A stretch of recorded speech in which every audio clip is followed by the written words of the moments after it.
திருவண்ணாமலை சேஸ்திரம் தெரியுமா? திருவண்ணாமலை சேஸ்திரத்தில் அந்த சேஸ்திரத்திலேயே 1000 நாள் மண்டபத்தின் கீழே 1000 பிராமணா என்ன மாதிரி 1000 பிராமணாளுக்கு ஒம்மாளை கொண்டு வந்து ஒம்மாடா ஒம்மாடா ஒம்மாடா சுவாமி ஒம்மா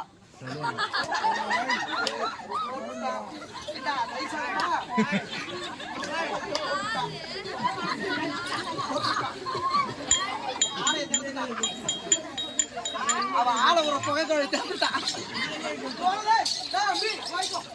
அவளை அடுத்து வச்சுருக்கான் ஒம்மாடா ஒம்மா